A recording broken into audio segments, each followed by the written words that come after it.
আসসালামু আলাইকুম প্রিয় শিষ্যরা, কেমন আছো তোমরা সবাই? আশা রাখি সবাই খুবই ভালো আছো।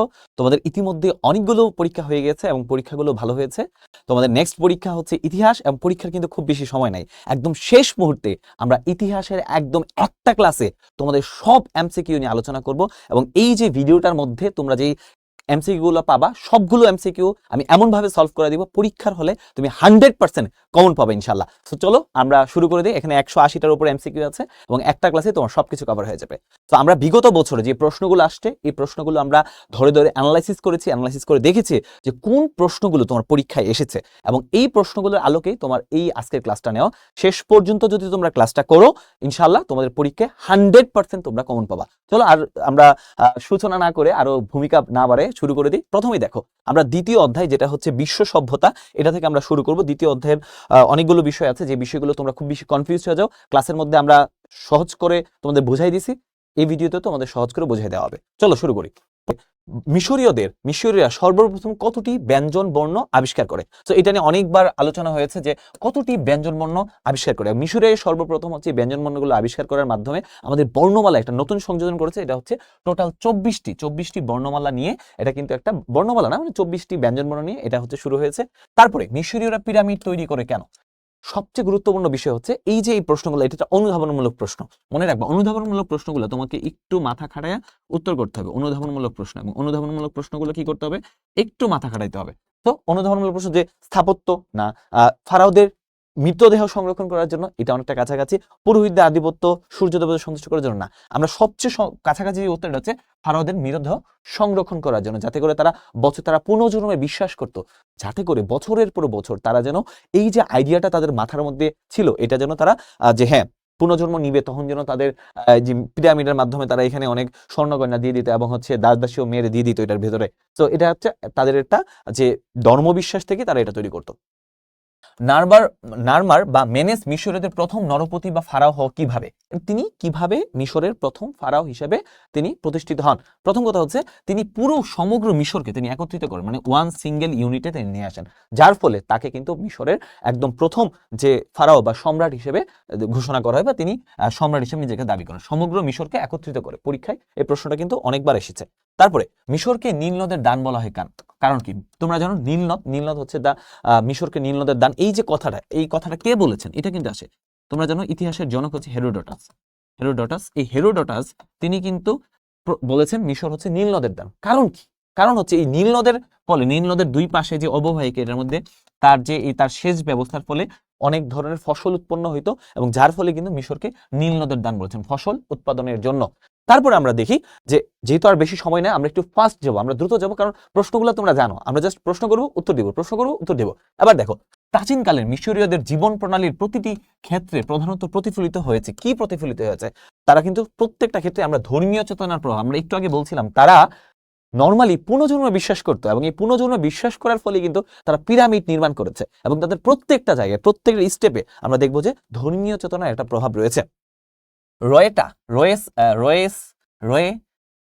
স্টোন কি? এটা একটা পাথর এবং এই পাথরটার মধ্যে আমরা স্টোন মানে কি তোমরা দেখো, এটা মনে রাখবা, স্টোন শব্দটা দিয়ে পাথর, তার মানে হচ্ছে এটা একটা পাথর। তারপরে দেখো সিন্ধু সভ্যতা কোন যুগের নিদর্শন? সিন্ধু সভ্যতা হচ্ছে আমরা নর্মালি জানি তাম্র যুগের নিদর্শন। সিন্ধু সভ্যতা হচ্ছে তাম্র যুগের নিদর্শন। এটা একদম মুখস্থ হয়ে যাবে একদম অবস্থা। সিন্ধু সভ্যতা তাম্র যুগের নিদর্শন। সিন্ধু সভ্যতায় ব্যবসা বাণিজ্য বৃদ্ধি পেয়েছিল কেন? খুবই গুরুত্বপূর্ণ।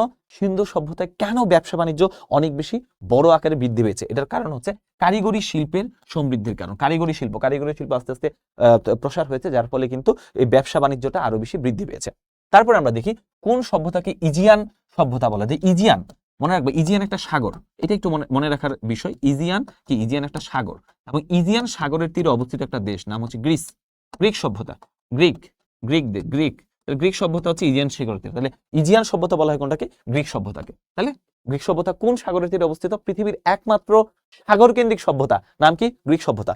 ওকে, ইলিয়াড ও ওডিসি মহাকাব্যের লেখক। ইলিয়াড মানে কি? ইলিয়াড তোমরা জানো এটা হচ্ছে ট্রয় নগরীর কাহিনী। ট্রয় নগরীকে ইংলিশ হচ্ছে এই গ্রিক ভাষায় বলা হয় যে ইলিয়াড, এবং এই ইলিয়াডে তোমার হচ্ছে ট্রয় নগরীর যে হেলেন অফ ট্রয়, এক নারীর জন্য পুরো একটা শহর ধ্বংস হয়ে যায় এবং ওডিসিয়াস নামক এক লোকের তার যে জীবন কাহিনী নিয়ে অবস্থিত, জীবন কাহিনী নিয়ে এটা লেখালেখি হয়েছে।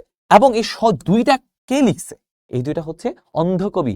গ্রীকের তখনকার সময়, গ্রিসের সক্রেটিসের সময়, ওই সময়কার সবচেয়ে বিখ্যাত যে কবি তার নাম ছিল হোমার। এই হোমার কিন্তু তিনি এই ইলিয়াড এবং ওডিসি দুইটা মহাকাব্য লিখছে, পৃথিবীর প্রথম মহাকাব্য হিসেবে স্বীকৃত। হ্যালোট কারা? হ্যালোট বলতে বোঝায় ভূমিদাসরা, ভূমিদাস। হ্যালোট বলতে বোঝায় ভূমিদাসদেরকে হ্যালোট নামে অভিহিত করা হয় ওই গ্রিক সভ্যতায়। পেরিক্লিসের শাসনকে কেন স্বর্ণযুগ বলা হয়? পেরিক্লিস গণতন্ত্রের, তোমরা জানো অ্যাথেন্স ছিল, অ্যাথেন্সকে বলা হয় গণতন্ত্র। অ্যাথেন্সে কি হয়েছে? গণতন্ত্র সূচনা হয়েছে। অ্যাথেন্স গ্রিসের রাজধানী। এই অ্যাথেন্সে তখনকার সময় যে প্রত্যক্ষ গণতন্ত্র, প্রত্যক্ষ মানে কি, প্রত্যেকটা নাগরিক তারা হচ্ছে রাষ্ট্রীয় নীতি নির্ধারণ পর্যায়ে তারা অবদান রাখতে পারতো। এই যে বিষয়টা, এটার কারণে কিন্তু যে বলা হয় যে এই যুগকে স্বর্ণযুগ বলা হয়। তার মানে কি, রাষ্ট্রীয়, আমরা যে রাষ্ট্রীয় নীতি নির্ধারণে সাধারণের অংশগ্রহণ ছিল, দেখে মানে তারা সাধারণ জনগণ তারা সেখানে অংশগ্রহণ করতে পারতো।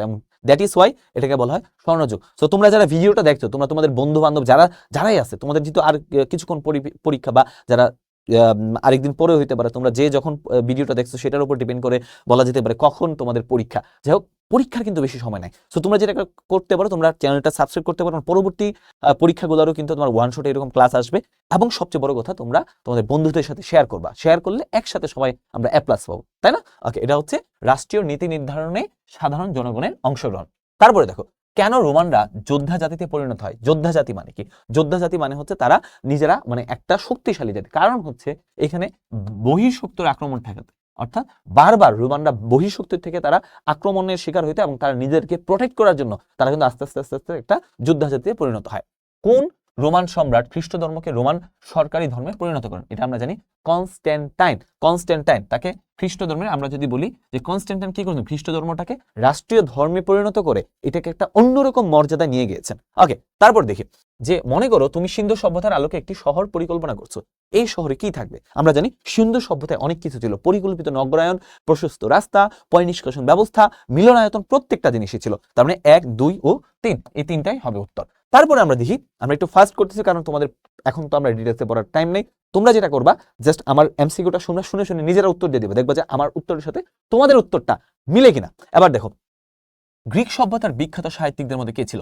গ্রিক সভ্যতার বিখ্যাত সাহিত্যিক যে সোফোক্লিস, এসকাইলাস, কিন্তু অ্যাপোলো একজন দেবতা ছিল। অ্যাপোলো কে ছিল? দেবতা। গ্রিকদের দেবতার নাম ছিল, গ্রিকদের না, মানে এই দেবতা ছিল, একজন দেবতা ছিল অ্যাপোলো। তার মানে এখানে আমরা একটু খেয়াল করলে বুঝবো যে উনি যেহেতু দেবতা ছিল, তার মানে প্রথম 1 আর 2 হচ্ছে উত্তর। 1 আর 2 হচ্ছে উত্তর। তারপরে দেখো যে ত্রয়ী শাসন বেশি দিন দীর্ঘস্থায়ী হয় নাই কেন? কারণ ত্রয়ী শাসনের মধ্যে সবচেয়ে গুরুত্বপূর্ণ ছিল, হ্যাঁ, রোমানদের এখানে 2 ও 3, যে বিদেশি আক্রমণ না, এখানে নিজেদের মধ্যে কোন্দল ছিল, রোমের একচ্ছত্র সম্রাট হওয়ার আকাঙ্ক্ষা ছিল, যার ফলে কিন্তু এটা দীর্ঘস্থায়ী হয় নাই 2 ও 3।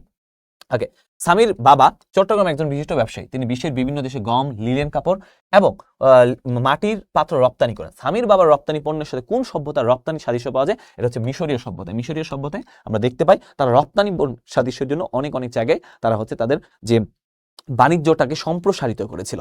ওকে, তারপরে দেখো, সাজিদের বাবা ওজন পরিমাপের জন্য, ওজন পরিমাপ মানে কি? মনে করবা যে ওজন পরিমাপ মানে হচ্ছে কি? এটা হচ্ছে সিন্ধু সভ্যতা। সিন্ধু সভ্যতায় মানুষজন ওজন পরিমাপ করেছে। আমি আর কিছু বললাম না, পুরাটা তোমাদের অনেক সময় কি হবে যে পুরো উদ্দীপকটা পড়ার দরকার নাই। হ্যাঁ, অনেক উদ্দীপকটা দেওয়া হয় তোমাকে কনফিউজ করার জন্য। যদি তুমি প্রথম একটা শব্দ ধরেই কিন্তু তুমি সবটাকে তুমি সহজ করে ফেলো। দেখো এখানে লোহার বাটকারা ব্যবহার করার কথা বলছে, ডিজিটাল মেশিনের কথা বলছে। মোট কথা হচ্ছে এই উদ্দীপকের কথা হচ্ছে পরিমাপ পদ্ধতি। আর আমরা জানি সিন্ধু সভ্যতায় পরিমাপ পদ্ধতির আবিষ্কার হয়েছিল। তাহলে পরিমাপ পদ্ধতি নিয়ে যখন কোথাও কোনো প্রশ্ন দেখবা, নগর সভ্যতা, পরিমাপ পদ্ধতি, আধুনিক ব্যবস্থা, সবকিছু হবে সিন্ধু সভ্যতা। ওকে, তারপরে ইনকা সভ্যতা আবিষ্কার করেন কে?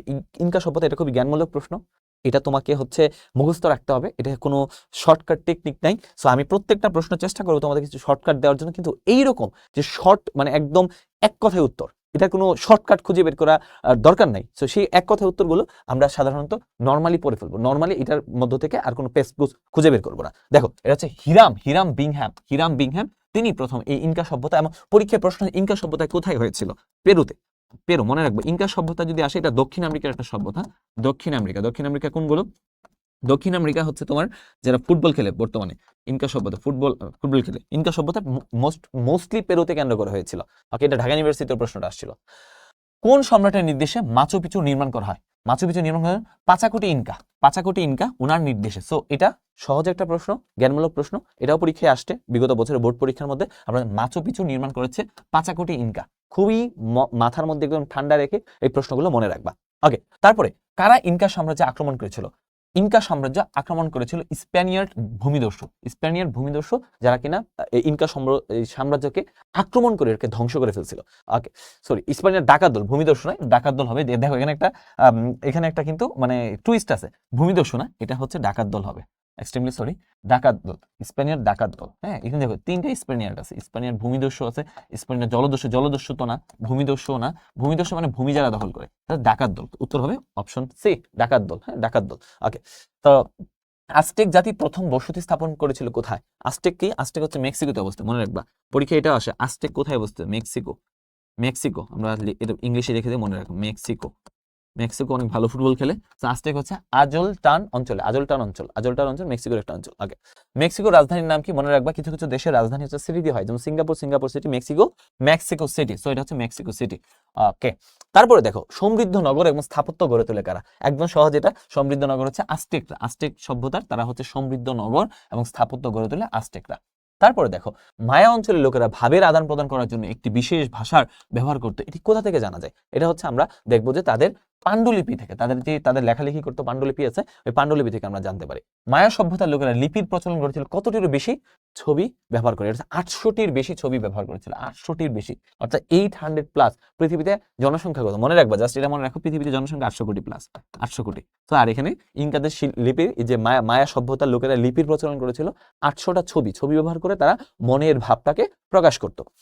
ওকে, কোডেক্স নামের বই তৈরি হতো কোথা থেকে? এটা হচ্ছে গাছের বাকল থেকে, গাছের বাকল থেকে কোডেক্স নামক একটা বই তৈরি হয়েছে। বা এই বইটা কোথা থেকে তৈরি হতো? পরীক্ষার মধ্যে কিন্তু এই প্রশ্নটা আসার মতো একটা প্রশ্ন, যে গাছের বাকল থেকে কোডেক্স বই তৈরি হতো। মায়া সভ্যতার ইতিহাসকে কতটি অংশে ভাগ করা হয়? মায়া সভ্যতার ইতিহাসে 2টি অংশে ভাগ করা হয়। সো এটা একটু মনে রাখবা, মায়া সভ্যতার ইতিহাসকে 2টা অংশ। কয়টা অংশ? 2টা অংশ।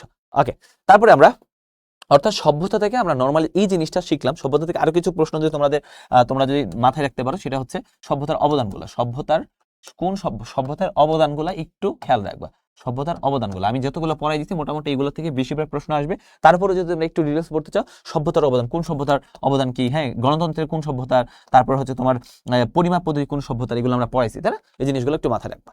প্রাচীন বাংলার রাজনৈতিক ইতিহাস, আমরা 300 একদম প্রাচীন বাংলার রাজনৈতিক ইতিহাস, এই অধ্যায় থেকে অনেক ধরনের প্রশ্ন আসে, আমরা একদম ধরে ধরে খুঁটায় খুঁটায় সব সলভ করে দিব। ওকে, এখান থেকেই তোমরা কমন পাবা ইনশাল্লাহ। ওকে, দেখো অশোক কোন বংশের রাজা ছিলেন? একদম সহজ প্রশ্ন। অশোককে বলা হয় বৌদ্ধ ধর্মের কনস্ট্যান্টাইন। ওকে, কারণ তিনি বৌদ্ধ ধর্মকে পৃষ্ঠপোষকতা করেছিলেন। তিনি মৌর্য বংশের একজন শাসক ছিলেন। মৌর্য বংশের শাসক ছিলেন কে? সম্রাট অশোক। তারপরে কোনটি গঙ্গা হৃদয় জাতির বাসস্থান ছিল? কোনটি গঙ্গা হৃদয় মানে কি? গঙ্গা হৃদয় জাতি, একটা জাতি ছিল যেখানে বসবাস করতো। গঙ্গা একটা ধারা হচ্ছে, ধরো এটা হচ্ছে ভাগীরথী, এটা হচ্ছে গঙ্গা, এই দুইটার মাঝখানে এই যে জায়গাটা, এই জায়গাটার নাম ছিল গঙ্গা হৃদয়। গঙ্গা হৃদয় মানে গঙ্গা এবং হচ্ছে ভাগীরথী দুইটার মাঝখানে। সো এটা হচ্ছে আমরা দেখি গঙ্গার ভাগীরথীর মধ্যবর্তী অঞ্চল। গঙ্গা ভাগীরথী না, গঙ্গা না, এটা হচ্ছে পদ্মা। আমি আবার বলি, এই গঙ্গা হৃদয় জাতিটা হচ্ছে বর্তমান বাংলাটা হচ্ছে এক পাশে হচ্ছে ভাগীরথী নদী, আরেক পাশে হচ্ছে তোমার হচ্ছে পদ্মা নদী, আর এই মাঝখানের যে জায়গাটা এটা হচ্ছে তোমার গঙ্গা হৃদয়। সো এটা হচ্ছে ভাগীরথী এবং পদ্মা। আমার মতো কেউ প্রথমেই ভুল করো না। গঙ্গার এটা পেছ লাগার একটা গুরুত্বপূর্ণ কারণ হচ্ছে গঙ্গা, এই যে এই গঙ্গা নদীটা, এটা কিন্তু বাংলাদেশে যখন প্রবেশ করে এটা পদ্মা হয়ে যায়, পদ্মা। সো অনেকে এটা পেছ লাগাইতে পারো আমার মতো। সো এটা কি? পদ্মা নদী। তাহলে পদ্মা নদী, গঙ্গা নদীটা বাংলাদেশে পদ্মা হয়ে যায়। আর এই গঙ্গা হৃদয় জাতিটা ছিল আমাদের এই অঞ্চলের, আমাদের এই বাংলা অঞ্চলের একটা জায়গা, এবং এটা কিন্তু ভাগীরথী এবং পদ্মা নদীর মাঝামাঝি যে জায়গাটা, এই জায়গাটাকে বলা হয় আমাদের গঙ্গা হৃদয় যে বাসস্থান, গঙ্গা হৃদয় জাতি এখানে ছিল। ওকে, গুপ্ত সাম্রাজ্যের রাজধানী কোথায় ছিল? গুপ্ত সাম্রাজ্যের রাজধানী একদম ইজি, হচ্ছে পূর্ণনগর। প্রাচীন পূর্ণনগর ছিল গুপ্ত সাম্রাজ্যের রাজধানী। সো আমি তো অনেক ফাস্ট সলভ করতেছি, সো কিছু কিছু প্রশ্ন উত্তর তোমার রিপিট হইতে পারে, তো সেক্ষেত্রে তোমরা এটা খেয়াল রাখবা। ওকে, আমি শেষে যে প্রশ্নটা বলবো, শেষে যে উত্তরটা বলবো, সেটা হচ্ছে 100% সঠিক উত্তর। ওকে, তারপরে দেখো গুপ্ত সাম্রাজ্যের পতনের ফলে উত্তর ভারতে কি হয়? উত্তর ভারতে তোমার সবশেষে রাজনৈতিক অস্থিরতা দেখা যায়, কারণ গুপ্ত সাম্রাজ্য পুরো ভারতবর্ষব্যাপী ছিল এবং একটা সময় এটা ভেঙে যায়। ভেঙে যাওয়ার পর রাজনৈতিকভাবে কে হবে এই সাম্রাজ্যের পরবর্তী সাম্রাজ্যের উত্তরাধিকারী, এটা নিয়ে কিন্তু একটা ঝামেলা হয়েছে। রাজা শশাঙ্ক কোন অঞ্চলের রাজা ছিলেন? এটা খুবই সহজ একটা উত্তর, এটা পরীক্ষার মধ্যে আসার মতো। গৌড় অঞ্চল। গৌড়ের রাজধানী কোথায়? এটাও কিন্তু গুরুত্বপূর্ণ প্রশ্ন, একটু পরে দেখবো। দেখো তার মানে শশাঙ্কের রাজধানীর নাম ছিল, কিন্তু বলা নেই কিন্তু গৌড়। শশাঙ্কে যে অঞ্চলে ছিল এই অঞ্চলটার নাম ছিল গৌড়। এবং এই গৌড় অঞ্চলের রাজধানী ছিল কর্ণ সুবর্ণ। কর্ণ মানে কান, তাই না? কর্ণ সুবর্ণ, কর্ণ সুন্দর, কান সুন্দর, তাই না? ওকে, সো শশাঙ্ক মুখরিদের উৎখাত করার জন্য কার সাথে চুক্তি করেন? তিনি হচ্ছে মুখরিদের উৎখাত করার জন্য দেবগুপ্তের সাথে চুক্তি করেছে। মুখরি নামে একটা ইয়ে ছিল, তাদেরকে উৎখাত করার জন্য দেবগুপ্তের সাথে চুক্তি করেন। কীর্তিবর্মন কোন বংশের রাজা ছিল? তিনি চালুক্য বংশের রাজা ছিল, চালুক্য বংশের রাজা ছিল। এটা কিন্তু একটু ইম্পর্টেন্ট প্রশ্ন। ওকে, মাৎসনের অবসান ঘটে কোন শতকে? দেখো শতক হিসাব করা হয়, ধরো এটা অবসান করছে 750, তার মানে দেখো এই 750 থেকে 800-কে বলা হয় অষ্টম শতক। শেষেরটা ইম্পর্টেন্ট, শেষে অষ্টম শতক, এটা কি বলে? অষ্টম শতক। তার মানে যখন তোমরা ধরো, আমি বর্তমানে কি ধরো আমরা 2000 থেকে বর্তমান হচ্ছে 2100, বর্তমানে আমরা 2026, তাহলে বর্তমানে আমরা কি 21 শতক, শেষেরটা ইম্পর্টেন্ট, 21 শতক, তাই না? এখন বর্তমানে আমরা কি বলি? 21 শতক। ঠিক তেমনি তোমরা পেস লাগাও না, 750 শেষ হয়েছে, তোমরা সপ্তম হবে না, সপ্তম হলে হবে 600 থেকে 700, মানে শেষেরটা ধরে হিসাবটা করা হয়, তাহলে অষ্টম শতক। মাৎসনের অবসান ঘটে কিভাবে? মাৎসনের অবসান ঘটে পালদের আগমনে, পাল রাজাদের এসেছে। আমি তো এসেছি পাল যুগ নামে চিত্রকলার থেকে, সেই পাল যুগের পালদের আগমনের ফলে কিন্তু তোমার কি হয়েছে, যে মাৎসনের অবসান হয়েছে। বাংলায় পাল বংশের উত্থানে নিচের কোনটি ঘটে? বাংলায় পাল বংশের উত্থানের ফলে আমরা দেখতে পাই যে শক্তিশালী কেন্দ্রীয় শাসন একদম একদম সেন্টার থেকে পুরা ভারতবর্ষ শাসিত হওয়া শুরু হয়। তো পালরাই একমাত্র পুরা ভারতবর্ষকে তাদের যে ছাতার নিচে নিয়ে আসে, হ্যাঁ, তাদের আয়ত্তে নিয়ে আসে। গোপালের পিতার নাম ছিল বপট। বপট ছিল গোপালের পিতার নাম। ওকে, গোপাল ছিল কে? পাল বংশের প্রতিষ্ঠাতা। পাল বংশের প্রতিষ্ঠাতা কে ছিল? একটু আগে বললাম গোপাল। এটা কিন্তু খুবই গুরুত্বপূর্ণ, গোপাল যিনি মাৎসনের অবসান ঘটান। তারপরে দেখো ইতিহাসে ত্রিশক্তির সংঘর্ষ হয়েছিল কেন? ইতিহাসে ত্রিশক্তি হচ্ছে উত্তর ভারতে আধিপত্য বিস্তারের আশায়, হ্যাঁ, উত্তর ভারতে আধিপত্য বিস্তারের আশায়। পরীক্ষার মধ্যে এটা আসতে পারে, ত্রিশক্তির সংঘর্ষ কাদের মধ্যে হয়েছিল? ওকে, বিক্রমশীল বিহার কার নাম অনুসারে তৈরি হয়? এটা হচ্ছে আমরা বিক্রমশীল পাহাড় হচ্ছে আমরা দেখব ধর্মপাল নাম অনুসারে কিন্তু বিক্রমশীল পাহাড়, সরি বিহার মানে হচ্ছে, বিহার মানে কি? বিহার মানে এটা বিদ্যালয়, বিহার মানে বিদ্যালয়, বিশ্ববিদ্যালয় বলা হয় তো আগের কালে। ওকে, সোমপুর বিহার কোন জেলায় অবস্থিত? নওগাঁ জেলায়, নওগাঁ জেলায়। সোমপুর বিহার কোথায়? সোমপুর বিহার হচ্ছে নওগাঁ জেলা। এটা আরেকটা নাম কি? পাহাড়পুর বিহার, পাহাড়পুর বিহার, পাহাড়পুর বিহার। সোমপুর বিহারের আরেক নাম হচ্ছে পাহাড়পুর বিহার। ওকে, দান সাগর গ্রন্থ কে রচনা করেন? এটা হচ্ছে বল্লাল সেন। বল্লাল সেন দান সাগর গ্রন্থটি রচনা করেন। এটা খুবই গুরুত্বপূর্ণ, 3 স্টার দিয়ে দিলাম। ওকে, তারপরে গুপ্ত আমলে ভুক্তিপতিকে কি বলা হতো? এটা হচ্ছে উপরিক। ভুক্তিপতিকে উপরিক বলা হতো। এটাকে বোঝার দরকার নেই, জাস্ট এটা মুখস্থ করে ফেলবা। ওকে, তারপরে বাংলায় মৌর্য শাসন কিসের মাধ্যমে পরিচালিত হতো? মৌর্য শাসন কিন্তু মহামাত্র প্রতিনিধির মাধ্যমে, মৌর্য আমলে মহামাত্র প্রতিনিধি ছিল এবং তাদের মাধ্যমে কিন্তু তোমার হচ্ছে বাংলায় এই যে এখানে মৌর্য শাসনটা পরিচালিত হতো। গুপ্ত বংশের সম্রাট সমুদ্রগুপ্তের শাসনামলে কি হয়েছিল? সমুদ্রগুপ্ত শাসনামলে আমরা সমতটের রাজা গুপ্ত সম্রাটকে কর দিত। তারপর হচ্ছে বগুড়া, রংপুর, রাজশাহী গুপ্তদের প্রদেশ ছিল। হ্যাঁ, আমরা দেখি 1 আর 3 কুমিল্লা অঞ্চল গুপ্ত সাম্রাজ্যের অধীনে ছিল না, তো 1 আর 3 হবে সঠিক উত্তর। এবার আমরা মধ্যযুগে বাংলার রাজনৈতিক ইতিহাস, খুবই গুরুত্বপূর্ণ, কিন্তু সবচেয়ে বেশি তোমরা যারা স্টুডেন্টরা আছো, আমার প্রিয় শিষ্য আছো, সবচেয়ে বেশি তোমরা যেই ঝামেলা লাগাও এটা হচ্ছে ষষ্ঠ অধ্যায়। কারণ তোমরা এই অধ্যায়টা পড়তে চাও না, বুঝতে চাও না। এই অধ্যায়ে আমরা এই এত সহজভাবে তোমাদের যেই প্রশ্নগুলো বলে দেবো, এই প্রশ্নগুলোই পরীক্ষার মধ্যে আসার মতো। তো আমরা শুরু করে দিই, চলো। আগে দেখো বখতিয়ার খিলজি গজনীতে আসে কত খ্রিস্টাব্দে? হচ্ছে আমরা দেখবো 1195 সালে গজনীতে আসেন। তাহলে বখতিয়ার খিলজি কে ছিলেন? ইখতিয়ার উদ্দিন মোহাম্মদ বিন বখতিয়ার খিলজি, যিনি বাংলায় মুসলিম শাসনের প্রতিষ্ঠা করেন। সেটা কিন্তু আমরা দেখতে বখতিয়ার খিলজি গজনীতে আসেন 1195 সালে। তারপরে দেখো লক্ষণ সেনের পরাজয়ের কারণ কি ছিল? লক্ষণ সেনের পরাজয়ের সবচেয়ে বড় কারণ ছিল বখতিয়ার খলজি তিনি যে তার প্ল্যানিংটা ছিল, প্ল্যানিং এর কারণে তার পরাজয় হয়েছে। প্ল্যানিং মানে কি? তার সুকৌশল। তাহলে বখতিয়ার খিলজির সুকৌশলের কারণে কিন্তু এই যে লক্ষণ সেনের পরাজয় ঘটে। ওকে, তারপরে ইখতিয়ার উদ্দিন মোহাম্মদ বিন বখতিয়ার কত খ্রিস্টাব্দে নদিয়া জয় করেন? আছে 1204 সালে, আর 1206 সালে তিনি মৃত্যুবরণ করেন। একটু মাথায় রাখবা, অনেক সময় বলে মৃত্যুবরণ কখন করেন। মৃত্যুবরণ 1206, আর 1204 সালে তিনি নদিয়া মানে তৎকালীন বাংলার রাজধানী ছিল তখন লক্ষণ সেনের, তিনি কিন্তু এটা জয় করেন। বুগলাকপুরের অর্থ কি? বুগলাকপুর ঐতিহাসিক জিয়াউদ্দিন বারানি, মনে রাখবা, যে ঐতিহাসিক এই অঞ্চলকে বুগলাকপুর বলছে, তার জিয়াউদ্দিন বারানি, তিনি হচ্ছে জিয়াউদ্দিন, মনে রাখো জিয়াউদ্দিন বারানি, তিনি বলছেন বাংলা হচ্ছে বুগলাকপুর। বুগলাকপুর মানে বিদ্রোহের নগরী। বিদ্রোহ মানে এখানে কিছুদিন পরে বিদ্রোহ হয়, মানুষ স্বাধীন চেতা, হ্যাঁ, আমি স্বাধীনতাহীনতায় কে বাঁচিতে চাই, স্বাধীনতা চাই। ওকে, তারপরে দেখো গিয়াসউদ্দিন ইউজ খলজি তার অশ্বারোহী বাহিনীর প্রতি পুরোপুরি নির্ভর করতে পারেননি। কেন? কারণ তার অশ্বারোহ বাহিনী নদ নদী বিস্তৃত দেশ হয়। এই যে গিয়াসউদ্দিন ইউজ খলজি তিনি নৌবাহিনী তৈরি করেছিলেন, তাই না? নৌবাহিনী, যার ফলে কিন্তু যে দেখো এই বাংলার পথে ঘাটে আমি বলি না যে আমি বাংলায় কথা বলি, আমি বাংলার আলপথ ধরে 1000 বছর চলি পলিমাটি কোমলে আমার চলার চিহ্ন ফেলে 1300 নদী সুধায় আমাকে, কোথা থেকে তুমি এলে? তো এই যে নদ নদী, এত নদ নদী, তুমি তো পায়ে হেঁটে পার হইতে পারবে না, তোমার একটা নৌবাহিনী লাগবে। তো এই জন্য তিনি নৌবাহিনী গঠনের উদ্যোগ নেন। ওকে, 1338 থেকে 1532, হ্যাঁ 1532 সালে বাংলায় সুলতান সম্পর্কে যা জানতে পারি, মানে জানতে পারি ক্ষুদিত কোত্থেকে, ক্ষুদিত মুদ্রা থেকে। ওই সময়ে যে রাজা হতো সুলতান, তো এটাকে সুলতানি আমল বলে। 1300 মনে রাখবা 1338 থেকে 1538, এই যে 200 বছর, এটাকে বলে স্বাধীন সুলতানি আমল, যেটার প্রতিষ্ঠাতা হচ্ছে স্বাধীন সুলতানি আমল। এটার প্রতিষ্ঠাতা হচ্ছে ফখরুদ্দিন মোবারক শাহ, আর পুরো বাংলাকে একত্রিত করে শামসুদ্দিন ইলিয়াস শাহ। হ্যাঁ, এই দুইটা জিনিস কিন্তু অবশ্যই মনে রাখবা। ফখরুদ্দিন মোবারক শাহ তিনি স্বাধীন সুলতানি আমলের প্রতিষ্ঠাতা করেন, আর প্রকৃত প্রতিষ্ঠাতা যে পুরো বাংলাকে একত্রিত করেন, বাঙ্গালাহ যার নাম ছিল কি, বাঙ্গালাহ শামসুদ্দিন ইলিয়াস শাহ, তিনি বাঙ্গালাহ নাম কোনো পুরো বাংলার সম্রাট হন শামসুদ্দিন ইলিয়াস শাহ, আর প্রতিষ্ঠা করছে ফকরা বলাই তো তাকে, ফকরা থেকে ফখরুদ্দিন। ওকে, তো মুদ্রা থেকে আমরা তাদের সম্পর্কে জানতে পারি।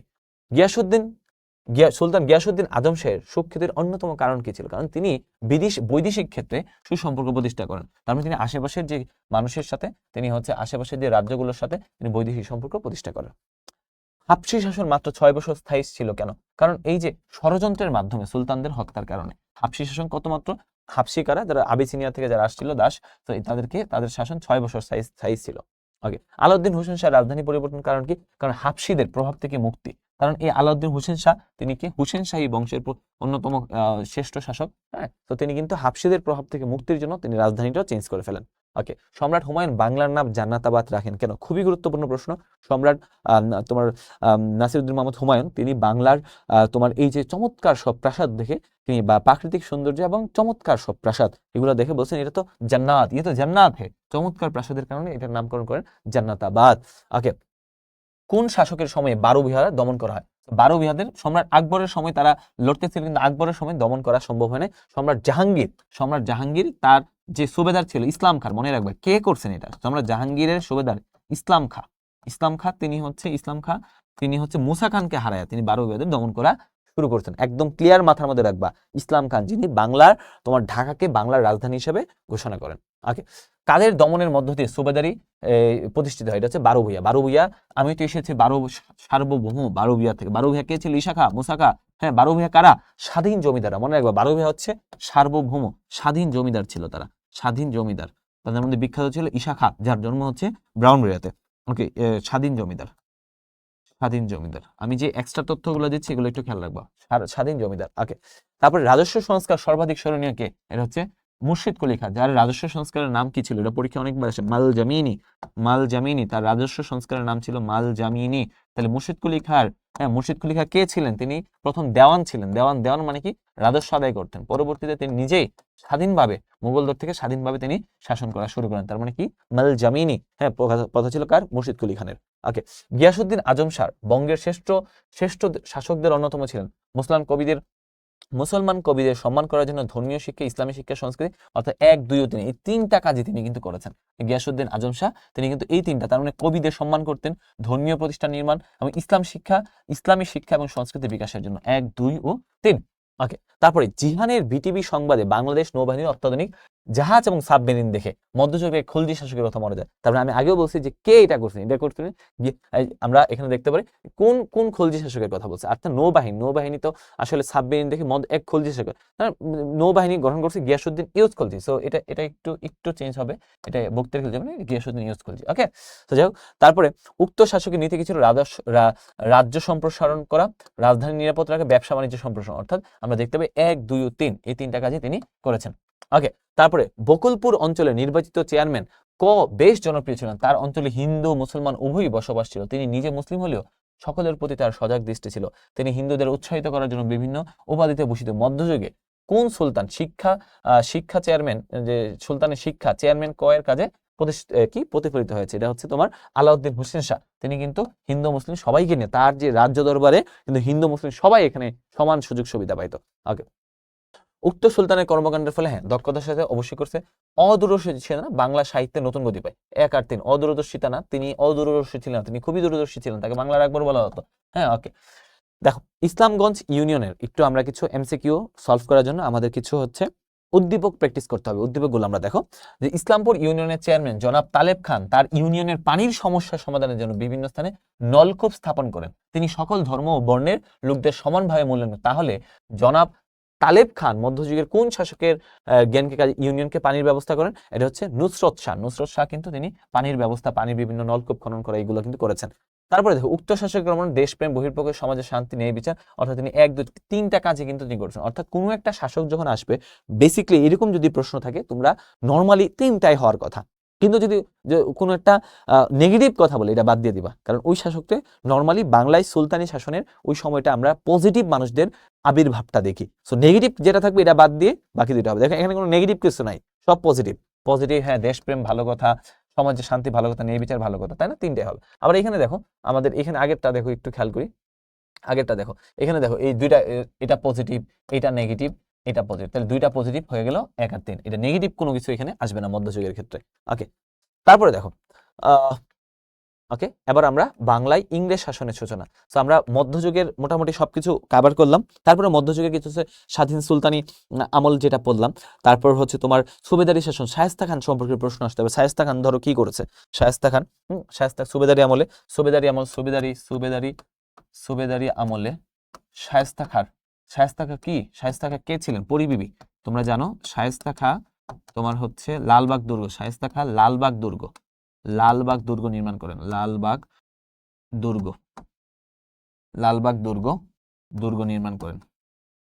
দুর্গ নির্মাণ করেন। তারপর হচ্ছে শায়েস্তা খাঁ কি করেছেন? দ্রব্যমূল্য সস্তা ছিল, দ্রব্যমূল্য কম, দ্রব্যের মূল্য কম ছিল।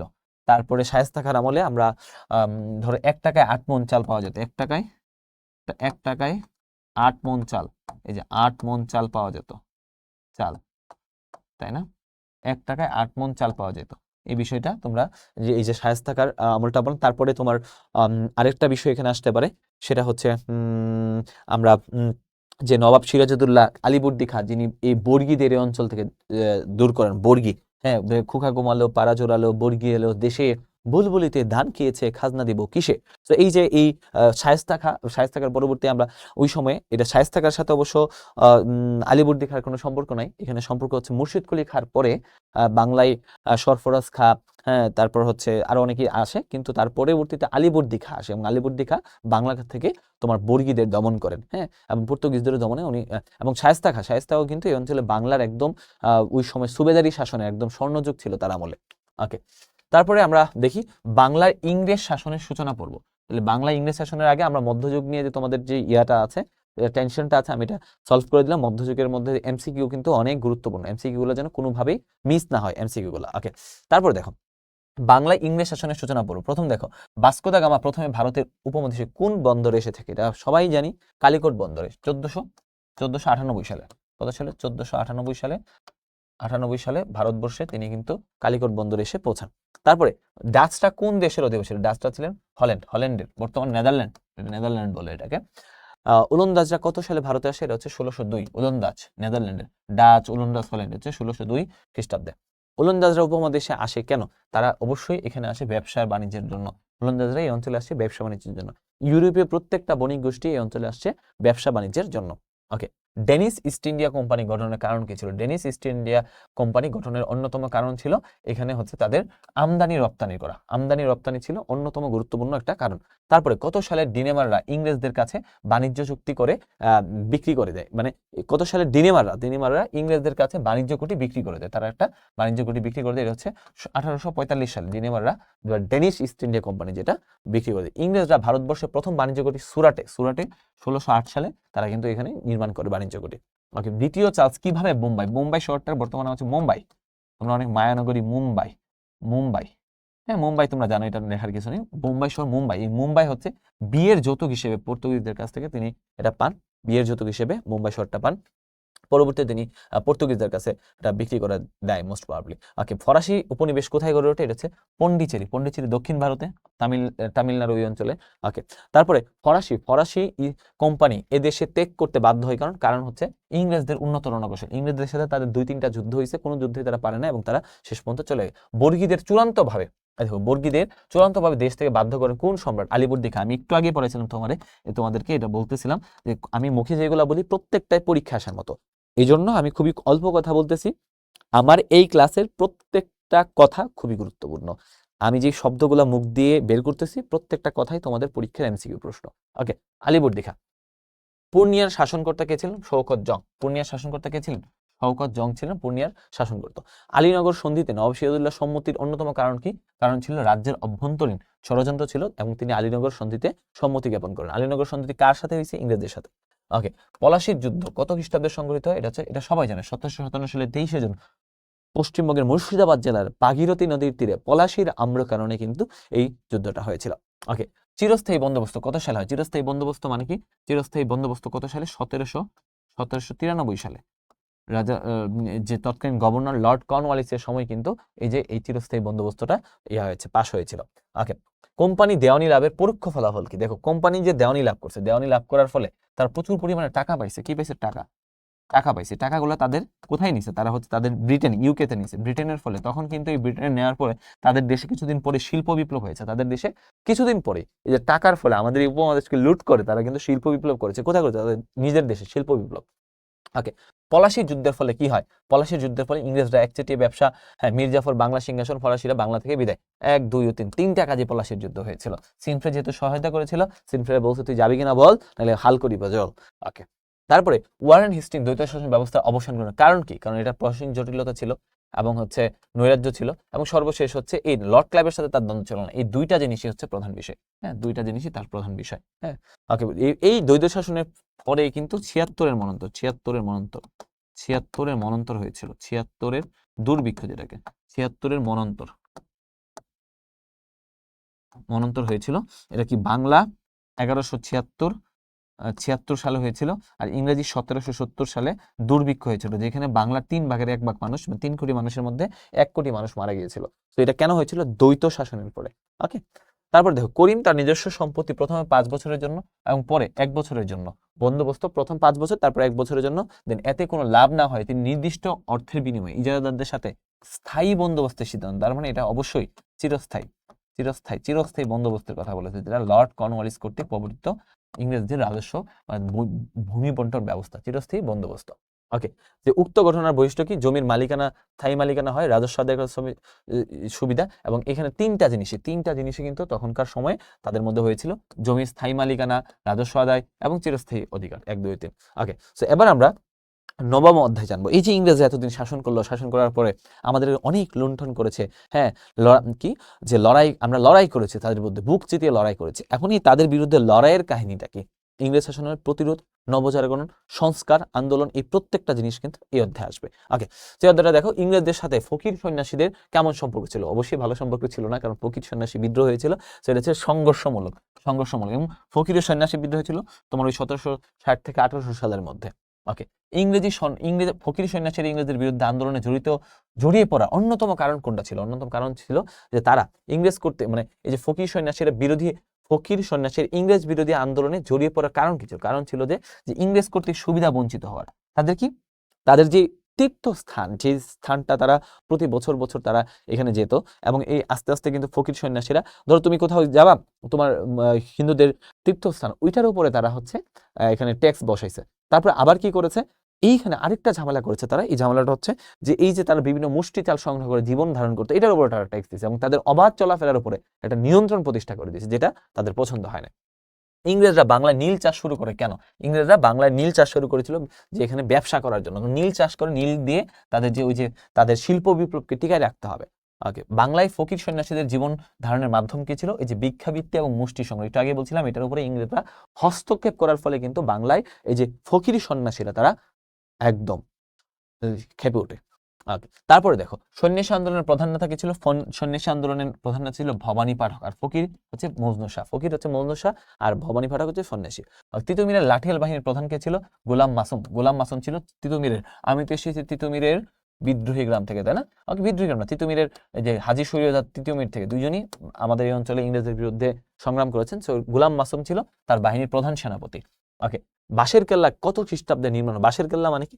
বাঁশ দিয়ে দুর্গ বানাইছে। চিন্তা করো, তিনি জানতেন যে বাঁশ দিয়ে দুর্গ বানালে তিনি পরাজয় হবে, কিন্তু তারপরেও তিনি এটাকে শত বছর তার এই আন্দোলনটা একটা অনুপ্রেরণার বাতিঘর হিসেবে আমাদের এই ভারতবর্ষের স্বাধীনতা আন্দোলনে কাজ করেছে। এটা হচ্ছে 1831 সালে, মনে রাখবা 1831 সালে বাঁশের কেল্লা, 1831 সালে বাঁশের কেল্লা, বাঁশের কেল্লা 1831 সালে বাঁশের কেল্লার মাধ্যমে কিন্তু ইংরেজরা তখন, যদিও তিতুমির পরাজিত হয়, তিনি নির্মাণ করেছিলেন। তিতুমিরের বাঁশের কেল্লা নির্মাণ করেছিলেন কেন?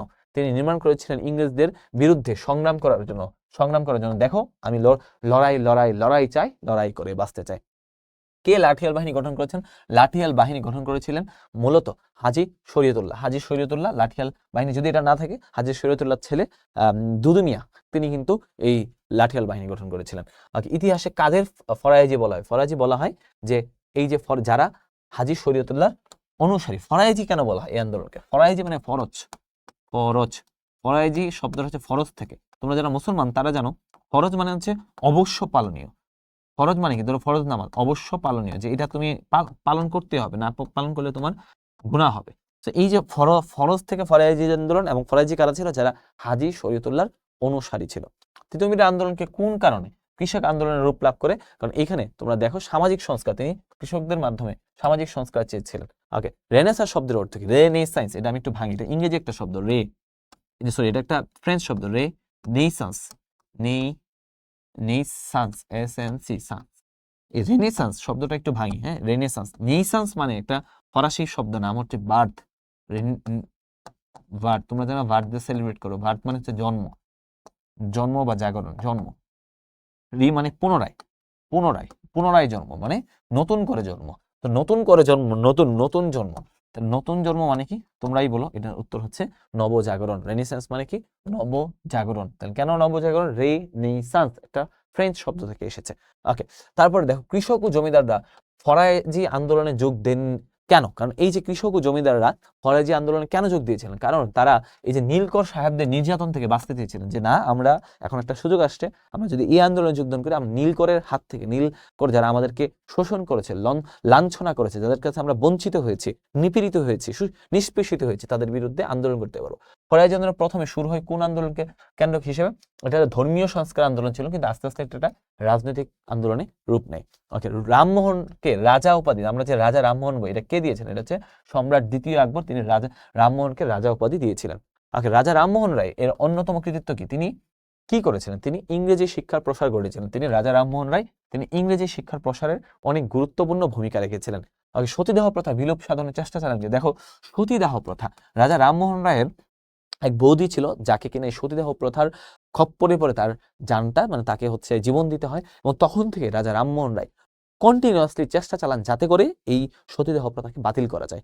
পরবর্তীতে কিন্তু তিনি এই সতীদাহ প্রথা বাতিল করেই ছেড়েছিলেন। এটা হচ্ছে রাজা রামমোহন রায়, সতীদাহ প্রথা বাতিল করার অন্যতম কারিগর। একাডেমি অ্যাসোসিয়েশনের প্রতিষ্ঠাতাকে? এটা academy Henry Luis Derozio, academy অ্যাসোসিয়েশনের প্রতিষ্ঠাতা। তিনি একজন ইংরেজ ছিলেন, এবং যে কিনা আমাদের এই অঞ্চলের তরুণদেরকে, হিন্দু কলেজের শিক্ষক ছিলেন, আধুনিক শিক্ষায় শিক্ষিত করার ব্রত গ্রহণ করেছিলেন। ওকে, ডিরোজিও সম্পাদিত পত্রিকার নাম কি? এটার নাম হচ্ছে হিসপাবাস হচ্ছে ডিরোজিও সম্পাদিত পত্রিকার নাম। ইয়াং বেঙ্গল আন্দোলনের প্রবক্তাকে? এটা হেনরি লুই ডিরোজিও। আমরা বলছি ইয়াং বেঙ্গল। এই যে ইয়াং বেঙ্গল মানে কি? ইয়াং তরুণ ছেলেপেলেদের নিয়ে তিনি তাদের মনস্তাত্ত্বিক জাগরণের একটা অন্যতম সূচনা, আন্দোলনের সূচনা করেছিলেন। ওকে, দরিদ্র পরিবারের সন্তান কে ছিলেন? এখানে আমাদের দরিদ্র পরিবারের তিনজনই ভালো পরিবার ছিলেন। ঈশ্বরচন্দ্র বিদ্যাসাগর দরিদ্র পরিবারের সন্তান ছিলেন। ওকে, ঈশ্বরচন্দ্র বিদ্যাসাগরের অন্যতম কৃতিত্ব কি? তিনি তখনকার সময়ে সামাজিক সংস্কারগুলোতে হাত দেন। বিধবা বিবাহ, তোমরা অনেকেই জানো, হিন্দুদের তখনকার সময় যদি কোনো ধরো কোনো একটা নারী, তার বিয়ে হলো 15 বছর বয়সে, তার হাজবেন্ড মারা গেল, তখন কিন্তু তার দ্বিতীয়বার বিয়ের কোনো অনুমতি ছিল না, হ্যাঁ, ধর্মীয়ভাবে। তখন তিনি বিধবা বিবাহের মতো এরকম সামাজিক সংস্কারগুলো করার শুরু করেন। মেট্রোপলিটন ইনস্টিটিউটের উদ্যোক্তাকে? এটার উদ্যোক্তা হচ্ছে ঈশ্বরচন্দ্র বিদ্যাসাগর, মেট্রোপলিটন ইনস্টিটিউটের। কেন আব্দুল লতিফ মুসলমানদের আধুনিক শিক্ষা শিক্ষিত করার প্রচেষ্টা চালান? কারণ তিনি তখন বুঝতে পারেন যে তিনি ইংরেজি শিক্ষার গুরুত্বটা বুঝতে পারেন যে যদি আমরা এই অঞ্চলের মুসলমানরা ইংরেজি শিক্ষায় শিক্ষিত হয় এবং তারা ইংরেজদের সঙ্গে কম্পিটিশন করে বা হিন্দুদের সঙ্গে তখনকার সময় যারা হচ্ছে তিনি বড় বড় পোস্টে তিনি যেতে পারবে, বড় বড় জায়গায় তারা যেতে পারবে। ওকে, তারপরে দেখো 19বিংশ শতকের কতিপয় মুসলিম মনীষী মুসলমানদের কোন শিক্ষার উৎসাহ দিয়েছিলেন? তারা দিয়েছিলেন ইংরেজি শিক্ষায়। কারণ ইংরেজি শিক্ষায় যদি সৈয়দ আহমদ, সৈয়দ আমির আলী, নওয়াব আব্দুল লতিফ তারা চেষ্টা করেছেন যে এই যে আমার মুসলিম জনগোষ্ঠী তারা যদি ইংরেজি শিক্ষায় শিক্ষিত হয় তারা ইংরেজদের সঙ্গে কাজ করতে পারবে এবং তাদের বর্তমান অবস্থার উন্নতি ঘটাইতে পারবে। এই জিনিসটা ছিল তাদের। Spirit of Islam, the spirit of Islam, এই গ্রন্থটা কার? এই গ্রন্থটা হচ্ছে সৈয়দ আমির আলী। খুবই ইম্পর্টেন্ট এই প্রশ্নটা, এটা আমি 3 স্টার দিয়ে দিলাম, এটা পরীক্ষা আসার মতো, তো 3 স্টার। সো সৈয়দ আমির আলী। ওকে, কে কে মুসলিম মহিলা সমিতি প্রতিষ্ঠা করে? এটা হচ্ছে বেগম রোকেয়া। বেগম রোকেয়া তিনি কিন্তু মুসলিম মহিলা সমিতি প্রতিষ্ঠা করেন। তারপরে দেখো ফরাজি আন্দোলন দুর্বল হয়ে পড়ল দুদু মিয়ার মৃত্যুর পর যোগ্য নেতৃত্বের অভাব এবং 1 ও 2, এই যে এই প্রথম দুইটা, দুদু মিয়া কে ছিল? দুদু মিয়া ছিল হাজী শরীয়তুল্লাহর ছেলে এবং তার মৃত্যুর পরে যোগ্য নেতৃত্ব আর পাওয়া যায় নাই, যার ফলে কিন্তু এই ফরাজি আন্দোলনটা আস্তে আস্তে আস্তে স্তিমিত হয়ে ওঠে। ওকে, তারপরে ইংরেজরা আসার ফলে আধুনিক যুগের ইংরেজ শিক্ষার প্রসার এবং কুসংস্কার, হ্যাঁ 1, 2 ও 3 এই 3টা জিনিসই ইংরেজরা করেছে। আধুনিক যুগের একটা সূচনা হয়েছে।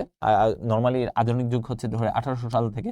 হ্যাঁ, তারপর হচ্ছে ইংরেজি শিক্ষা, অবশ্যই ইংরেজি শিক্ষাকে প্রসার ঘটেছে এবং অফিস আদালতের ভাষা কুসংস্কারকে তারা দূর করেছে, দূর হয়ে যাও। হ্যাঁ, ওকে, তারপরে কুসংস্কার কিভাবে দূর করেছে? এই যে বিভিন্ন কার্যক্রমে সতীদাহ প্রথা, বিধবা বিবাহ, এগুলোর মাধ্যমে।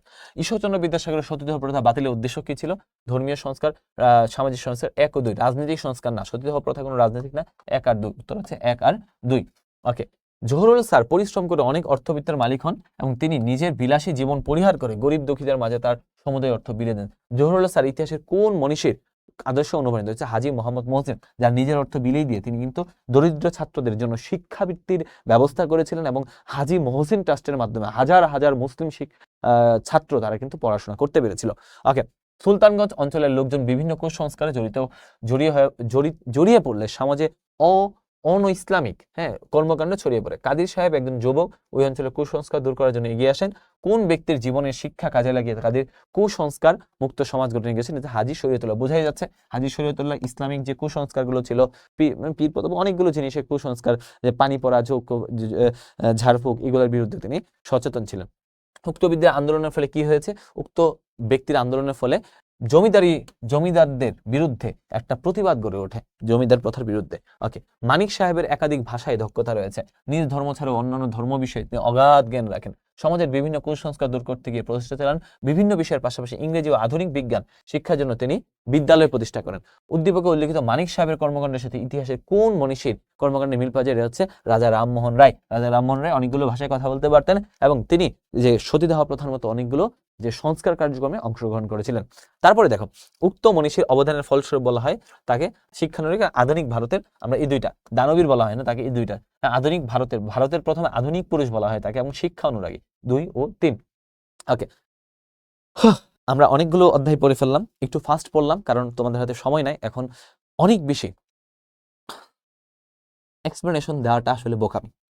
এখন তোমার জ্ঞানী হওয়ার সময় নাই, এখন তোমার আর কয়েক ঘন্টা বাকি আছে, তোমার আর হয়তো একদিনের সময় বাকি নাই। সো এই সময়ে তুমি যদি জ্ঞানী হইতে চাও তাহলে তুমি ভয়ে পড়বা, তুমি ঝামেলায় পড়বা। সো এই জন্য প্রত্যেকটা এমসিকিউ আমি তোমাকে সলভ করে দিচ্ছি। যদি কোনো সমস্যা থাকে কমেন্টে জানাবা, আমি এটার এক্সপ্লেনেশন দিয়ে দিব। আমি তোমাদের কমেন্টগুলো দেখবো। আর তোমরা অবশ্যই শিখো ইউটিউব চ্যানেলটা সাবস্ক্রাইব করে রাখবা, কারণ সামনে ভূগোল, পরিণতি, এই পরীক্ষাগুলোরও তোমরা হচ্ছে এরকম ওয়ান শট ক্লাসগুলো পাবা, যেটার থেকে তোমরা হুবহু পরীক্ষায় কমন পাবা। সবাই অবশ্যই চ্যানেলটা সাবস্ক্রাইব করবা। এবং আমি রায়হান এয়ার খান, আমাকেও তোমরা ইউটিউবে খুঁজলে পাবা। সো যেটা হচ্ছে আমরা 70-এর নির্বাচন এবং মুক্তিযুদ্ধ, এই জিনিসটাও কিন্তু আমরা কভার করে দিব। এটা আমাদের সর্বশেষ অধ্যায়। সো আশা রাখি তোমরা এই অল্প সময়ের মধ্যেই সবকিছু ইনশাল্লাহ কভার হয়ে যাবে। ওকে, দেখো, সো আইনগত কাঠামো আদেশ পাকিস্তানের সংবিধান প্রণয়নে কতটি মূলনীতি নির্ধারণ করা হয়? কয়টি মূলনীতি? 6টা মূলনীতি। তো পরীক্ষার মধ্যে হুবহু আসবে, পরীক্ষায় কোনো 6টা মূলনীতি ব্যাখ্যা করতে বলবে না, জাস্ট 6টা আসবে। আগে আইনগত কাঠামো আদেশে পাকিস্তানের কোন ধরনের সরকার ব্যবস্থার কথা বলা হয়? এটা হচ্ছে যুক্তরাষ্ট্রীয়, মানে ফেডারেল সিস্টেম, বর্তমানে ভারতে যেরকম সিস্টেম আছে। ওকে, তারপরে দেখো 1970 সালের নির্বাচনে আইনগত কাঠামোর আদেশের 20 নং ধারায় কতটি মূলনীতির কথা বলা হয়? একটু আগে বললাম যেখানে ধারাটা বলা হয় না, 6টা মূলনীতির কথা বলা হয়েছে। 6টা মূলনীতি, 6টা মূলনীতি, 6। এই যে 5 আর 1 6, সরি 5 আর 1 6, এই যে 5 1 2 3 4 5 আর 1 6, ওকে 6টা মূলনীতি। 1970 সালে জাতীয় পরিষদ নির্বাচনে পূর্ব পাকিস্তানে মোট আসন সংখ্যা কত ছিল? মোট আসন সংখ্যা ছিল পূর্ব পাকিস্তানে জাতীয় ন্যাশনাল অ্যাসেম্বলিতে 169টা, 169, হ্যাঁ 169, ওকে। সো জাতীয় পরিষদের মোট সদস্য সংখ্যা কত ছিল? যে জাতীয় পরিষদের মোট মানে পূর্ব পাকিস্তান এবং পশ্চিম পাকিস্তান মিলে টোটাল মোট সদস্য সংখ্যা ছিল 313টা, 313টা। এর মধ্যে 169টা ছিল তোমার, আমরা দেখি এখানে 169টা ছিল, 169টা ছিল এই পূর্ব পাকিস্তানে, ওকে। জাতীয় পরিষদে মহিলা প্রতিনিধির সংখ্যা কত ছিল? মহিলা প্রতিনিধির সংখ্যা ছিল 15 জন, একদম 15, একদম খাপে খাপ, ওকে 15 জন। 1970 সালে নির্বাচনে আওয়ামী লীগ জাতীয় পরিষদ কতটি আসন লাভ করে? এটা খুব গুরুত্বপূর্ণ। জাতীয় পরিষদে টোটাল 160টি আসন লাভ করে, টোটাল 160টি, মোট 160টি আসন লাভ করে, ওকে। 1970 সালে নির্বাচনে আওয়ামী লীগ সংরক্ষিত মহিলা আসন সহ, চিন্তা করো এখানে 160টা পাইছে, আর সংরক্ষিত মহিলা আসন সহ সে টোটাল পাইছে 166টা। তার মানে 160টা পাইছে কি, এই যে 160টা কোথায় পাইছে? 160 টোটাল হচ্ছে সে নির্বাচন করে পাইছে। আর দেখো 160 যোগ হচ্ছে তোমার হচ্ছে 67। এখন প্রশ্ন হচ্ছে ভাইয়া এই যে 2টা আসন পায় নাই, কোন 2টা আসন পায় নাই? দেখো 2টা আসন বাদ গেছে, টোটাল সিট ছিল 169টা, এর মধ্যে 2টা পায় নাই। কোন 2টা পায় না এটা আমি লিখে দিচ্ছি। একটা হচ্ছে ময়মনসিংহের নুরুল আমিন তখনকার সময়ে তিনি মুখ্যমন্ত্রী ছিলেন, আগে অনেক আগে। তো আমরা এই নুরুল আমিনের সিটটা পাই নাই, ময়মনসিংহের নুরুল আমিনের সিটটা কিন্তু পাই নাই, নুরুল আমিন একটা সিট বাদ, তাহলে 168। তারপরে আরেকটা সিট হচ্ছে পাই না, সেটা হচ্ছে চাকমা রাজা পার্বত্য ত্রিদীপ রায়, চাকমা রাজা ত্রিদীপ রায়, তার সিটটাও পায় নাই আওয়ামী লীগ, তাই না? টোটাল এই 2টা বাদে 166টাই পাইছে। মোট যদি বলে যে মোট কতটা সংরক্ষিত আসন সহ মোট কতটা পাইছে, তখন কিন্তু তোমার 166টা লিখতে হবে। আর যদি এইভাবে বলে যে 166 তো আমরা বললাম, যদি এইভাবে বলে যে নির্বাচনে আওয়ামী লীগ কতটি আসন লাভ করে, নির্বাচনে, তার নির্বাচনে এখানে 166 অপশনই নাই, তাহলে কি করবা? তুমি তো কনফিউজ, আরে ভাই 166 তো অপশনই নাই, কি করবো, হয়তো বলছে 166 না। এখানে কিন্তু মনে রাখতে হবে নির্বাচিত হয়ে আসছে 160 জন, ক্লিয়ার? ওকে, নির্বাচিত 160 জন, 7 জন হচ্ছে সংরক্ষিত মহিলা আসন, ওকে। টোটাল 160, টোটাল 100 আমরা দেখতে পেলাম 166। প্রাদেশিক পরিষদে 1970 সালে নির্বাচনে আওয়ামী লীগ মোট কতটি আসন পেয়েছিল? তোমরা যারা দেখতেছো এটা খুবই গুরুত্বপূর্ণ, চ্যানেলটা অবশ্যই সাবস্ক্রাইব করে দিও, ওকে। সো প্রাদেশিক পরিষদে 1970 সালে নির্বাচনে আওয়ামী লীগ মোট কতটি আসন পেয়েছিল? খুবই ইন্টারেস্টিং একটা বিষয়, এখানে 288টা আসন পেয়েছিল। এটা প্রাদেশিক, প্রদেশ কিন্তু, আর ওইটা জাতীয়, 2টা মনে রাখবা। একটা হচ্ছে জাতীয়, মানে 1970 সালে 2টা নির্বাচন হয়েছে, একটা হচ্ছে জাতীয় পরিষদ, আমরা লিখে দিই জাতীয় পরিষদ, আরেকটা হচ্ছে প্রাদেশিক মানে প্রদেশ, পূর্ব পাকিস্তানের প্রাদেশিকে পেয়েছে 288টা, আর এখানে পেয়েছে 166টা। এটা যেন ক্লিয়ার থাকে, পরীক্ষার হলে যেন পেস্ট না লাগে। আমি আবার বলতেছি, পরীক্ষার হলে পেস্ট লাগলে ভাইয়ার এই ছকটার কথা মনে রাখবা, যদি জাতীয় থাকে তখনই 166, আর প্রাদেশিক থাকলে 288। ক্লিয়ার? কথা কি ক্লিয়ার? বুঝলে বুঝ কথা, না বুঝলে তেজপাতা, ওকে। তারপরে দেখো 1970-এর নির্বাচনে আওয়ামী লীগের প্রতীক কি ছিল? এজ ইউজুয়াল 70-এর নির্বাচনে আওয়ামী লীগের প্রতীক তো নৌকাই ছিল, ওকে। তারপরে দেখো 1970-এর, এটা আবার আসার পসিবিলিটি খুবই কম, এটা তারপরে দিলাম যদি কোনো বোর্ডে চলে আসে, ওকে। দেখো 1970 সালের প্রাদেশিক পরিষদের সদস্যদের কি বলে? এমপিএ। মানে কি অনেকেই বোঝে না। এমপি হচ্ছে মেম্বার অফ, পি দিয়ে হচ্ছে প্রভিন্সিয়াল, প্রভিন্স মানে কি প্রাদেশিক, দেখো প্রাদেশিক কিন্তু আছে, প্রভিন্সিয়াল অ্যাসেম্বলি, মানে প্রাদেশিক পরিষদকে বলে provincial assembly, member of provincial assembly. এটা যদি আমরা বলি এম পি এ, মনে রাখবা MPA, member of provincial assembly, okay. তাহলে এমপিএ বলা হয়, ওকে। তো স্বাধীন বাংলা ছাত্র সংগ্রাম পরিষদ গঠন করা হয় কত তারিখে? খুবই সহজ উত্তর, 1 মার্চ 1971 সালে স্বাধীন বাংলা সংগ্রাম পরিষদ গঠন করা হয়। তারা কি করেছে? যে এই স্বাধীন বাংলা সংগ্রাম পরিষদের ছাত্র সংগ্রাম পরিষদের উদ্দেশ্য ছিল বাংলাদেশকে পাকিস্তানের হাত থেকে স্বাধীন করা, ওকে। তারপরে দেখো কত তারিখে পশ্চিম পাকিস্তানিরা অপারেশন সার্চলাইটের নীল নকশার পরিকল্পনা তৈরি করে? এটা হচ্ছে, তোমরা জানো 25শে মার্চ হয়েছে, কিন্তু তার আগে 18ই মার্চ তারা এটা হচ্ছে প্ল্যানিং করে এটা দায়িত্ব দেওয়া হয় টিক্কা খানকে। প্ল্যানিং এ টিক্কা খান ছিল এটার মাস্টার মাইন্ড, ওকে, সাথে সংযুক্ত ছিল রাও ফরমান আলী, রাও ফরমান আলী, ফরমান আলী, রাও ফরমান আলী। আর সাথে কি ছিল? খাদিম হোসেন রাজা, খাদিম হোসেন রাজা, রাজা। এখানে কিভাবে হয়েছে এটার কাহিনীটা দেখো। প্রধান দায়িত্বে ছিল টিক্কা খান, যাকে বালুচিস্তানের কসাই বলা হয়তো। আর রাও ফরমান আলীর দায়িত্ব দেওয়া ছিল ঢাকা, যে তুই ভাই ঢাকার আশেপাশে ঢাকাটা নিবি। আর ঢাকার বাইরে পুরাটা, সারা বাংলাদেশের ঢাকার বাইরে, ঢাকার বাইরে দায়িত্ব, ঢাকার বাইরে বিভিন্ন অঞ্চলে, যেমন চট্টগ্রাম বাইরের অঞ্চলে দায়িত্ব দেওয়া ছিল খাদিম হোসেন রাজাকে। তার মানে এইটার মেইন কারিগর ছিল টিক্কা খান। যদি বলে পরীক্ষা যদি বলে এই প্ল্যানটা কে করছে, টিক্কা খান করছে, এই অপারেশন সার্চ লাইট। ওকে, আর এটা ঢাকার দায়িত্বে কে ছিলেন? রাও ফরমান আলী। আর ঢাকার বাইরের দায়িত্বে কে ছিলেন? খাদিম হোসেন রাজা। একদম ক্লিয়ার, বুঝলে বুঝ কথা, না বুঝলে তেজপাতা। ওকে, মুজিবনগর সরকারের সদর দপ্তর কলকাতা স্থানান্তরিত হয় কেন? কলকাতা স্থানান্তরিত হয় কেন? কারণ যদি না তখনকার সময়ে প্রথম রাজধানী ঘোষণা করা হয়েছিল চুয়াডাঙ্গাকে। পাকিস্তানি বাহিনী চুয়াডাঙ্গার কথা খবর পেয়ে চুয়াডাঙ্গায় বোম্বিং করা শুরু করে। পরবর্তীতে তারা মেহেরপুরে, একদম তোমার ভারতের সীমান্ত লগ্ন একটা জায়গা, মেহেরপুরের আম্রকাননে, আম গাছের নিচে, তারা হচ্ছে এখানে শপথ গ্রহণ করে বাংলাদেশের মাটিতে। সেটা পাক বাহিনী হামলা থেকে রক্ষা পেতে তারা কিন্তু এটা কলকাতায় স্থানান্তর করে। ওকে, তো 1971 সালের এপ্রিলে কত তারিখে মুজিবনগর সরকার শপথ গ্রহণ করে? গঠন হয়েছে মনে রাখবা, মুজিবনগর সরকার তৈরি হয়েছে 10 এপ্রিল, 10 এপ্রিল, এপ্রিল। আর এটা শপথ গ্রহণ করে 17 এপ্রিল।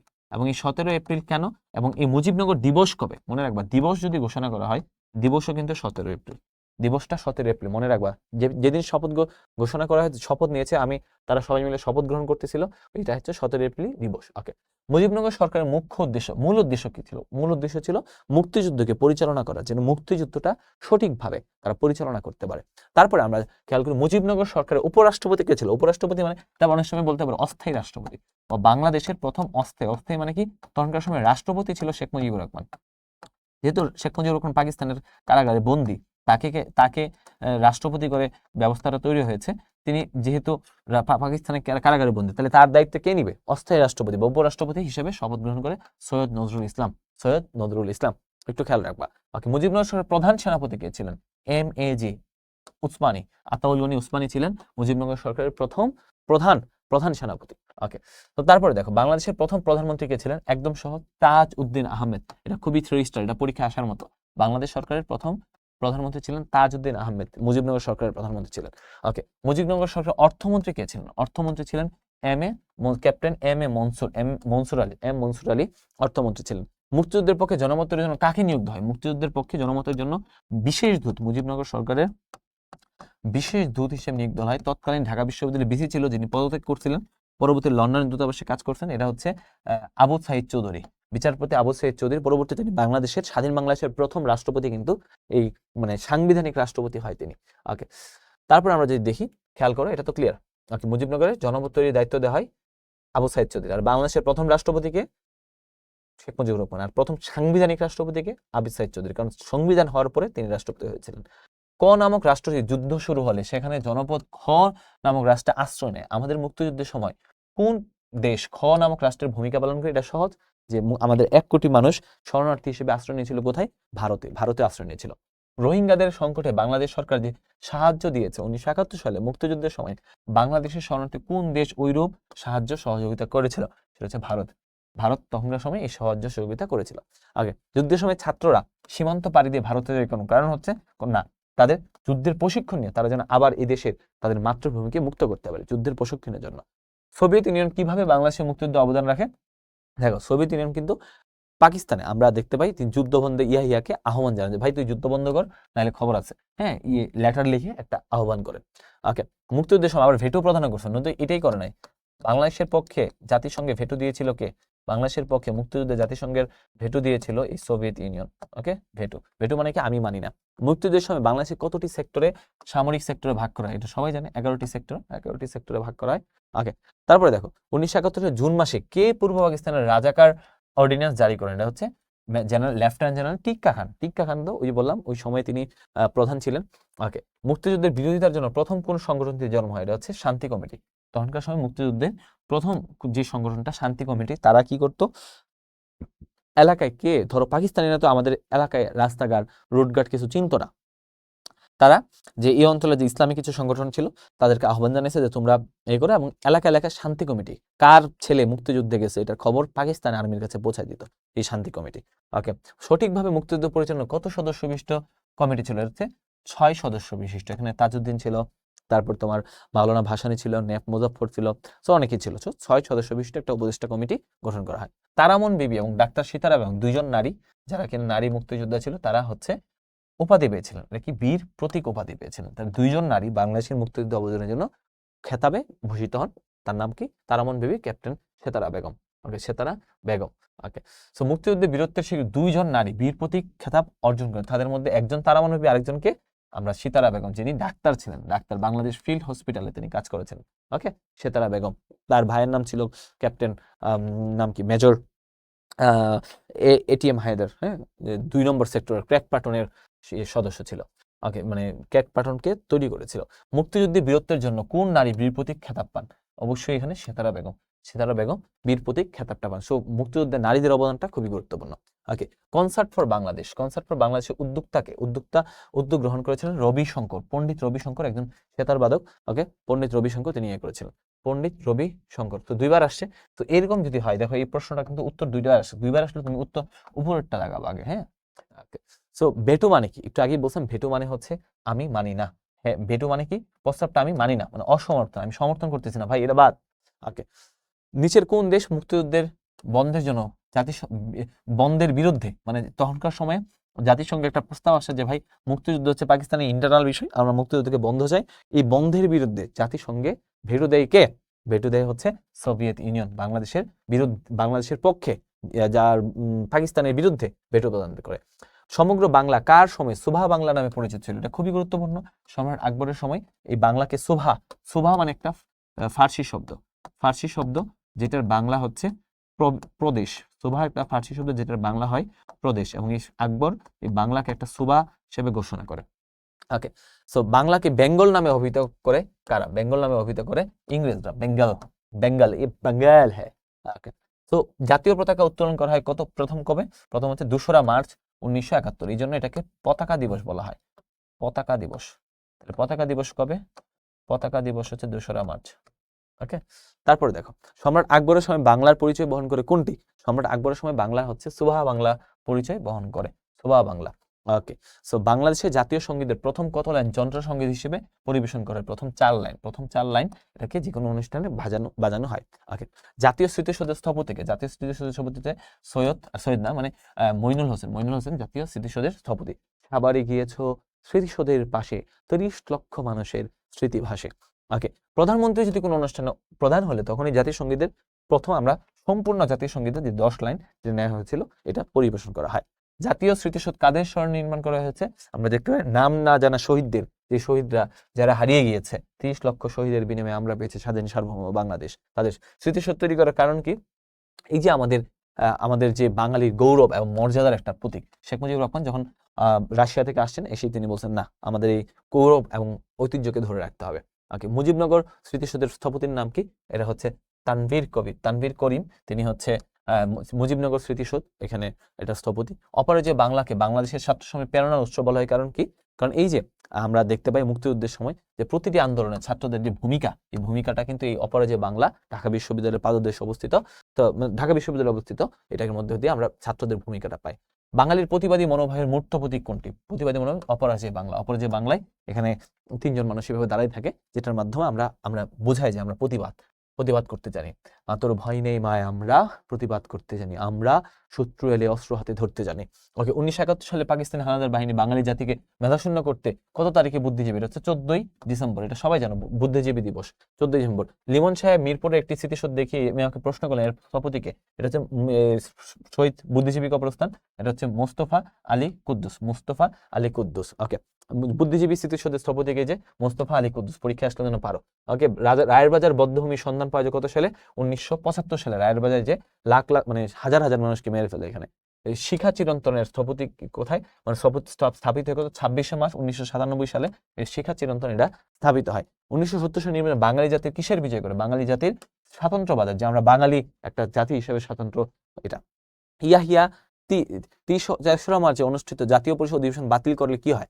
ঢাকায় হচ্ছে আমরা সব ধরনের যে এই যে তিনটাই বেতার শিল্পীরা, টেলিভিশন শিল্পীরা, অনুষ্ঠান ছাত্র শিবির সবাই একাত্মতা পোষণ করে।